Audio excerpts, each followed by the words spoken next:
नमस्कार. बऱ्याच वेळा आजारी पडल्यानंतर बऱ्याचशा व्यक्ती ॲलोपॅथीच्या डॉक्टरांकडे तपासणीसाठी जात असतात.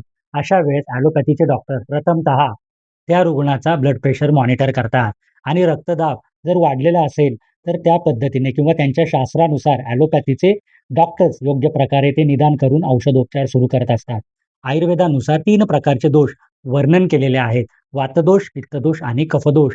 ज्यावेळेस शरीरामध्ये वातदोष वृद्धिंगत होतो किंवा वाढतो, त्यावेळेस सबंध शरीरामध्ये रुक्षपणा वाढला जातो. त्यामुळे रक्तवाहिन्यांना कोरडेपणा येत असतो. तसेच रक्त घट्ट होण्यास सुरुवात होत असते. त्यामुळे देखील तुमचा ब्लड प्रेशर वाढू शकतो. उतार वयामध्ये मॅक्सिमम शरीरामध्ये वातवृद्धी झाल्यामुळे तुमचा ब्लड प्रेशर हा वाढत असतो. दुसरा दोष तो म्हणजे पित्तदोष. बऱ्याच वेळा पित्तदोष वाढल्यामुळे शरीरामधील साक्षात उष्णता वाढते आणि अशी उष्णता वाढल्यामुळे पित्त खवळले आहे असे आपण सहजच म्हणतो.